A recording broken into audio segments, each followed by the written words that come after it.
Coming up on this week's episode of Flash Talk, Jeff Duncan talks his team's most recent series against Miami, Ohio, and what's ahead in Mid-American Conference play. Softball head coach Jessica O'Donnell talks about her team's big weekend home series coming up against Bowling Green. Track and field star Amryne Chilton talks about her success in the 100 and 200 meter dashes. And finally, men's golf head coach Jon Mills talks about the MAC championships coming up in just over a month. All that and more coming up in a flash.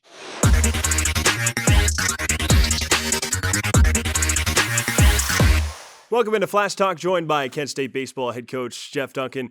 Coach, your team's 9-3 in the Mid-American Conference, coming off a home weekend series against Miami. A lot of fights shown in that first game, obviously, comeback, walk-off win, back and forth game in the third game. Just tell me your thoughts overall on that series. Yeah, unfortunately, we lost the series, obviously. So I thought Miami did a really good job against us. They had a really good plan going in. For us as an offense, I think we kind of struggled against their bullpen. And looking back at it in hindsight, they really pitched us backwards. They didn't throw it. Like yesterday, and out of their pen threw us 2 fastballs. Wow. Brody Williams hit a double on a fastball, and Hunter Klotz lined out to right on a fastball, but the rest was either a changeup or spin or a breaking ball. So looking back at it, they had a plan. They executed it really well. And unfortunately, we basically, we lost our first series of the year. So, but all in all, I'm very happy with how the season's going. I feel like this is a championship team. Out of all the championships that we've won in the regular season, we've had a weekend like this, and I feel like you can grow from something like this too as well. And it also gives you a little bit of. We haven't had a ton of taste of losing. No. And we lost 3 or 4 this past week. I'm not saying that's acceptable. There's no excuses to that. However, it makes you appreciate winning a lot more. I want to touch on a guy that was really good for you guys last year that seemed to start finding his swing near the end of the series, Luke Matthews. If he can start finding a groove, how big is that for you guys? Huge. Yep. I thought he looked really good yesterday. And I think he got a knock late in the game on Saturday too. So it looks like there's signs of him coming around. He's a guy that hit 350 for us last year and was leading off for us. So huge on-base guy, can steal a base, do all that, and he plays really good defense. We need him, and I think he's coming around, so it's a good sign. Kieran Cahy battled on Friday. Ben Rabatin, another good start on Sunday. What are you looking for out of your starting rotation if it can be even better? Saturday was the first time all year I've seen us really. We got Easton Tumis, who's a transfer from Texas. He's been phenomenal for us all year. Teams hit under, I think going into the game, they were hitting under 250 against him, and couldn't get out past the second inning, basically. And to see what Miami did against him was a testament to, their planning and everything. But I would like to see him get back on track. That's a big deal for us. I think his velocity was down a little bit, and I think he needs to button down some things as well as far as pitch sequence, things like that. So we're working on that. And then Kieran's been great. He's been very competitive. Our Friday night guy has been outstanding. And then I thought Ben Rabatin threw really well yesterday in the rubber match. So it was good. It was good to see. I think he's thrown the ball pretty consistently. So our starting pitching's been great. Our bullpen's been great. We're getting healthier in our bullpen too. We've been missing Rocco Bernardina and Peyton Williams, and both of them are back now. Peyton pitched yesterday, but it was the first time he was out on the mound in 2 weeks. So he was in a tough situation. We had a chance to close down a game and win a ball game, and it didn't happen for us yesterday. We did everything to win that game yesterday, and it just didn't go our way. It was a really good ball game, and I thought we played well enough to win. We just didn't get the win, and obviously winning on Friday was good. So we're still playing good baseball. It's just we need to appreciate winning as well, and sometimes a couple losses will make you do that. 5 of your last 7 MAC series are on the road. You start with Ohio this weekend. What's the biggest thing you're looking for on Thursday, Friday, Saturday? Play Kent State baseball the Kent State way. Obviously, and another thing this past weekend we didn't do a good job was first pitch strikes, and I think that needs to be a huge emphasis going into this weekend against Ohio, attacking the strike zone on a pitching staff, playing with pace, our defense getting off the field, and then offensively, it looks like I was very impressed of how we handled it yesterday, and I'm looking to build upon that. I thought we moved the baseball. Mm-hmm. We didn't strike out too much. We hit some balls really hard, and it looks like some guys are starting to come around. I mentioned 5 of the last 7 MAC series on the road. How can that maybe bring the team together a little bit more, knowing that throughout April and May, you guys are going to be away from Scooney a lot? Yeah, no, I think tough teams win on the road. I think it's something that we were preparing for all fall, knowing the schedule. So we knew what was going to happen for the end of the MAC. I don't quite understand the lopsidedness of it so much. But it is what it is. It's out of our control, and we need to control what we can. And we have been here before where we've won a regular season championship being the last 7 weeks, 5 of them being on the road. Just tough teams win. That's basically what it comes down to. We've got to remain together. We got to remain tough and just play Kent State baseball. Kent State baseball head coach Jeff Duncan. Coach, good luck this weekend at Ohio. Thank you. Thanks, Dan. Appreciate it. Today, the world could use a little more understanding. Understanding nurtured by shared values. We come together at Kent State. Different dreams, different viewpoints, united by purpose. Preparing to make a difference in our divided world. Wherever you are in your life's journey, come learn with us. Begin at Kent State. Attention Golden Flash fans, when it's time to make your next big move, choose the team that's officially in your corner. Green Lending, the exclusive mortgage partner of Kent State Athletics. Right now, when you mention Kent State, Green Lending will cover your appraisal, helping you save money from the very start. Whether you're a first-time home buyer, refinancing, or tapping into your home's equity, Green Lending delivers personalized service, expert guidance, and a transparent mortgage process. Make a winning move off the court. Visit greenlending.com, mention Kent State, and let Green Lending help you upgrade your home ownership experience. Joined on Flash Talk by Kent State softball head coach Jess O'Donnell. Coach, your team showed a lot of fight this past weekend at Miami. What did you think of your team's resolve and grit to make a lot of those games close against a championship roster? I mean, I was impressed. I mean, just the grit and the fight and the tenacity of this team going into a Miami environment after winning 5 years in a row. We were picked last in the conference. They were picked first in the conference. So I think the fight that we showed was really amazing. I'm proud that we really poured it out there. We had nothing left in the tank when we left Miami, and that's all I could have asked for from them. I really do feel when we see them again, and we will see them again down the road, that it's going to be a different result because I know this team will fight. We'll fight to the end. There is no quitting them. Do you try and take any moral victories from that to make sure, all right, like you said, next time it's there, the opportunity is there, we can come out with a W? After that last game, you know, there were some tears with our players, and that was before I even spoke, in the sense of just disappointment that we coulda, shoulda, woulda won 2 of those games at least. And I think that was really frustrating for them, but definitely to be able to take the moral victories out of that and knowing that, like, you guys left it all out there. That's all I could ask for. And Meadow, I just thanked her. Thank you for pouring it out there in that game. I mean, all our pitching, they gave us everything they possibly can. And, you know, I'm just proud of the fight. I think that's really what we have to take away from this, is that this team will not quit. And that's going to be vital heading down the stretch. But similar to last year, we dropped the series against Miami, and then we kind of saw a little downfall with our team. Is like, we're not done. We are just getting started in this conference. You play like you played against Miami, against everyone else in the conference, we're going to be just fine. Riley Miller and Meadow Ferry, your 2 young freshman pitchers, they really gave it their all, as did the whole team. But why have those 2 specifically gotten tougher as the season has gone along? They won it. I mean, they're championship level pitchers. They won in high school many times. They've won many accolades in high school as well.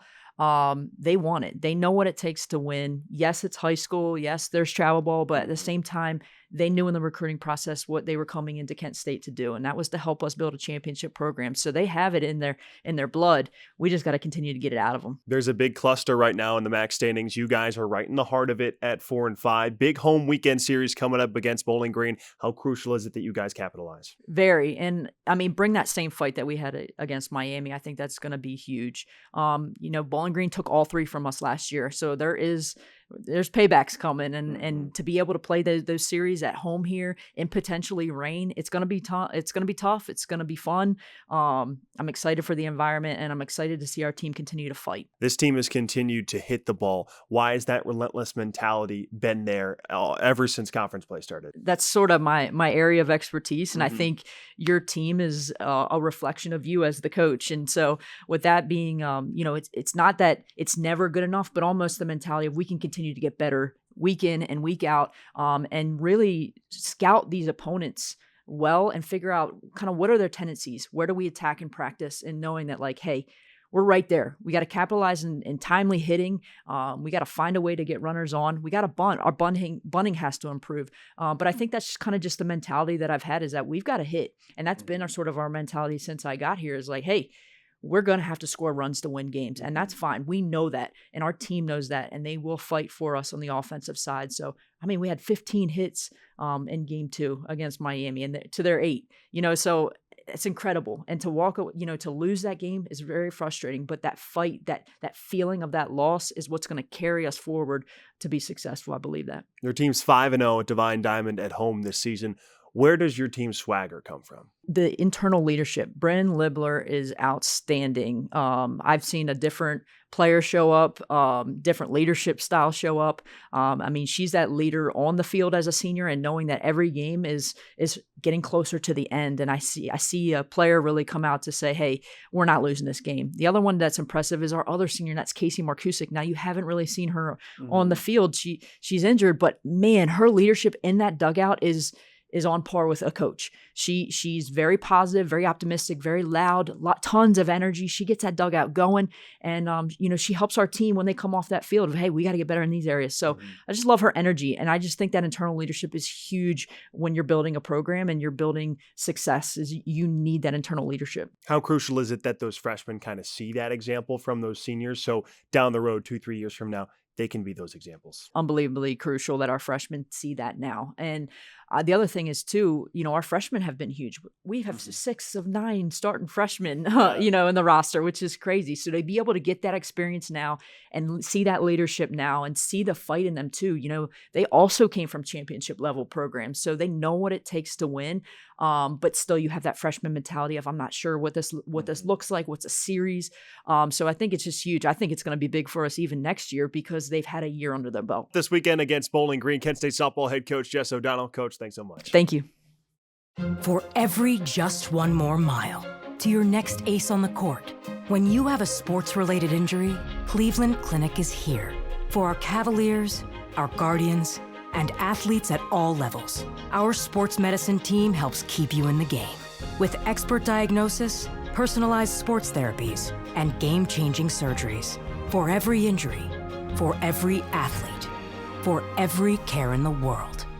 Cleveland Clinic.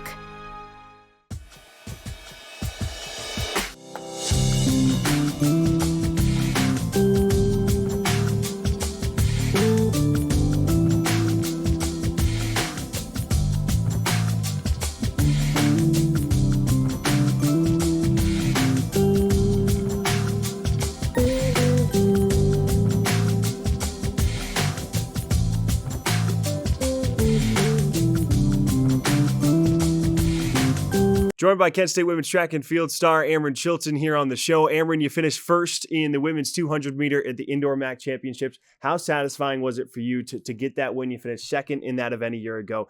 Tell me about that. It was really satisfying. Like, going into the event, I was obviously ranked number 1. I was supposed to win. So my goal was to win, and I really wanted to, since last year I didn't get to run the 200 due to an injury.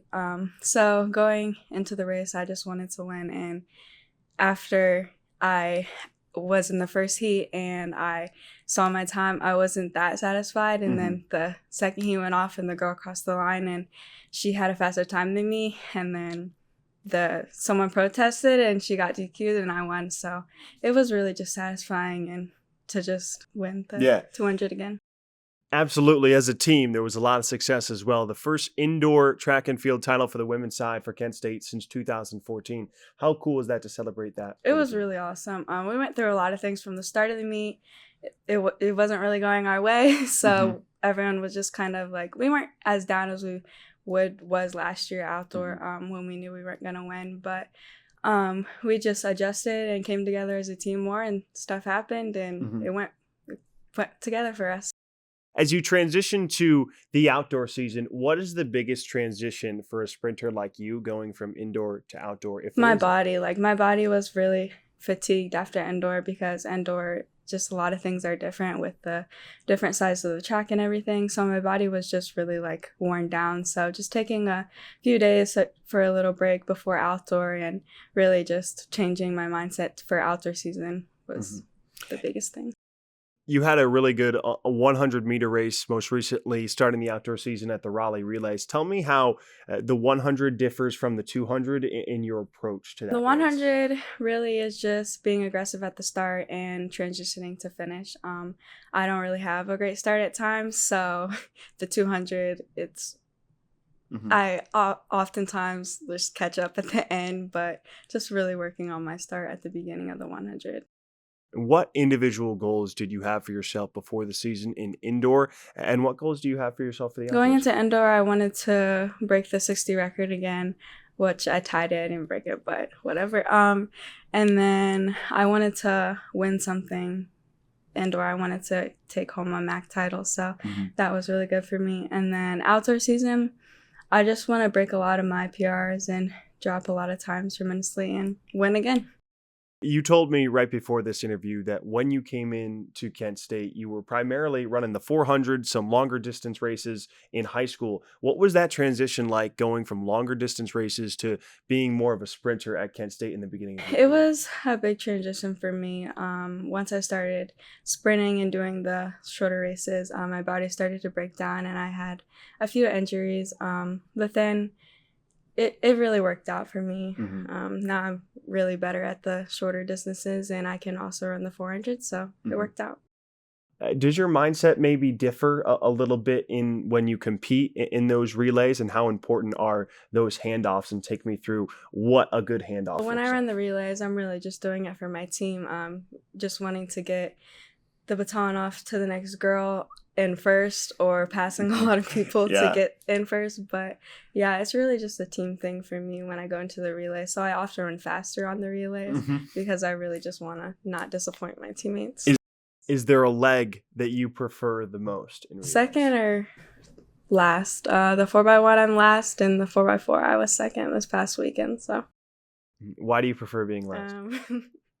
The anchor? The yeah, anchor? Yeah, Just taking home after the baton gets around, just being able to finish. Before you committed to Kent State, what brought your love and interest in track? My interest sparked from my dad, really. He was a really good track and field athlete, and he wanted me to get into it at a very young age, so I did. And it really was like the only sport that I really did. So I just wanted to do what he did, and he wasn't able to run in college because of me. But now I just live through him. Your team won the indoor MAC championships. What would it mean to this group to also win the outdoor championships? It would mean a lot for us to go back to back. That's really our goal. We want to win both women's and men's. That's always been a goal for us. We've always been able to do it. The points add up, but some things happen at the meet. So yeah, that's really our goal. That's Kent State women's track and field star Amryne Chilton. Amryne, thanks so much. Thank you.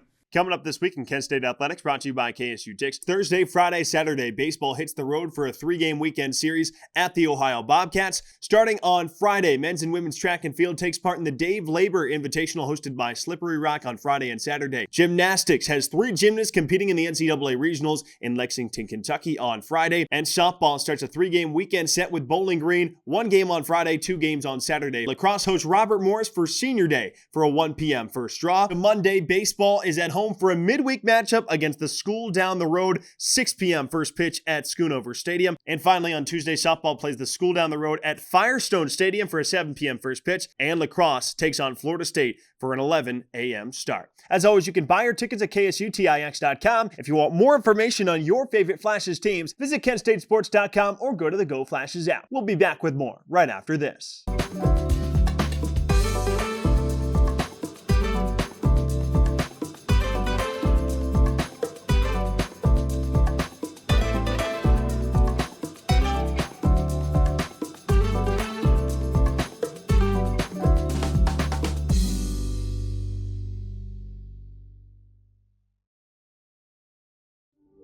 At Kent State, we have embraced the idea that we are the institution where students get an opportunity to develop a global perspective.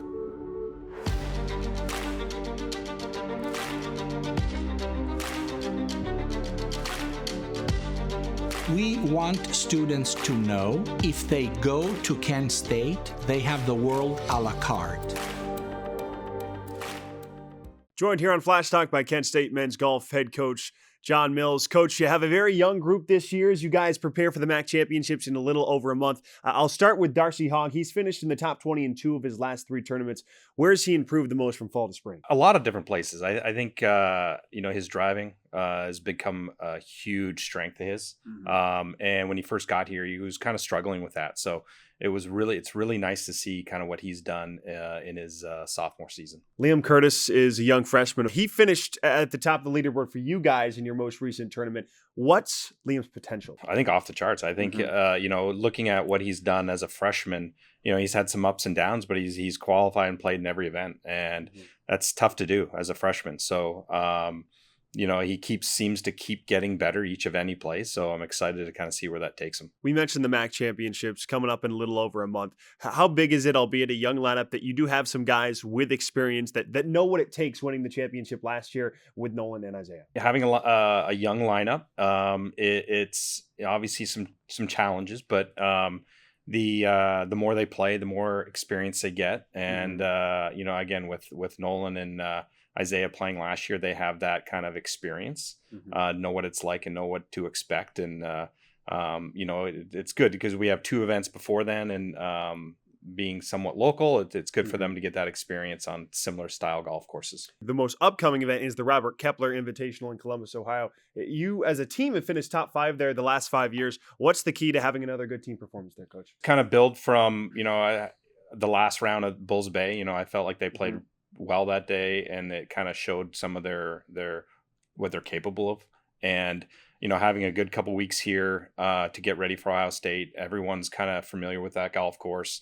We're playing Columbus Country Club for the event, but they're familiar with it. It's a kind of northern style golf course. So I'm excited to kind of get out there and compete and see how they do. 3 sophomores and 2 freshmen in your starting lineup. How maybe have you had to adjust a little bit as a head coach or a coaching staff? Patience. I think you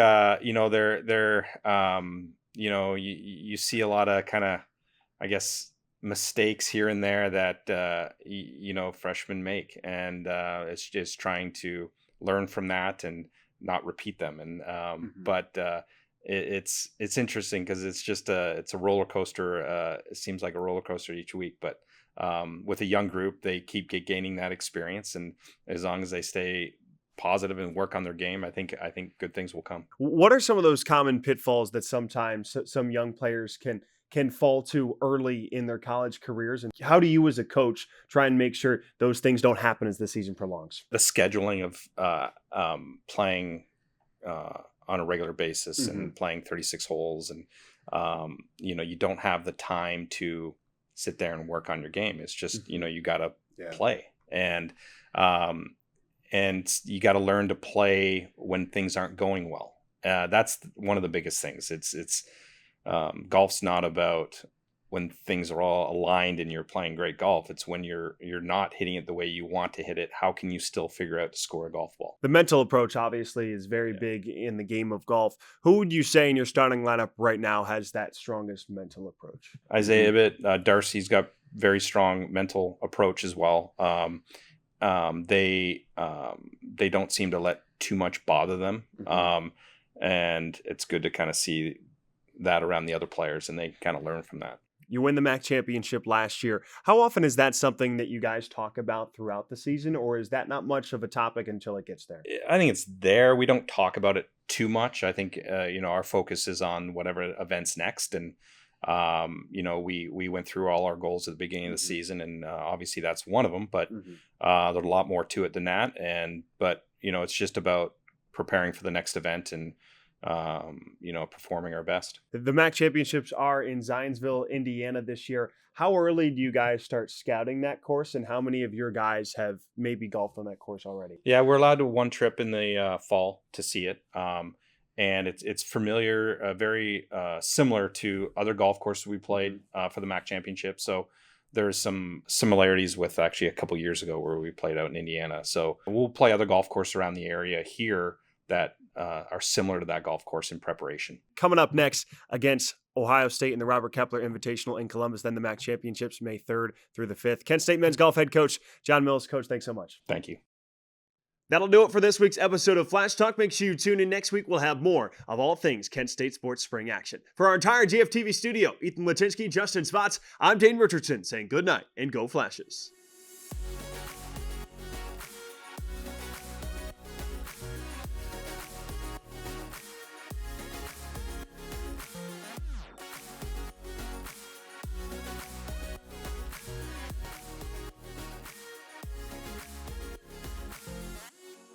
Looking to revamp your home? Let Fair Painters, owned by Kent State football legend Brian Winters, tackle the job. From flawless interior painting to precise drywall repair and stunning cabinet refinishing, we've got you covered.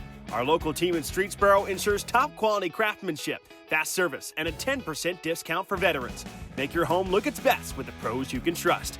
Visit fairpainters.com or call 888-602-3247 for your free estimate today. Fair Painters, where fair meets quality. For every just one more mile to your next ace on the court. When you have a sports-related injury, Cleveland Clinic is here. For our Cavaliers, our Guardians, and athletes at all levels, our sports medicine team helps keep you in the game. With expert diagnosis, personalized sports therapies, and game-changing surgeries. For every injury, for every athlete, for every care in the world. Cleveland Clinic.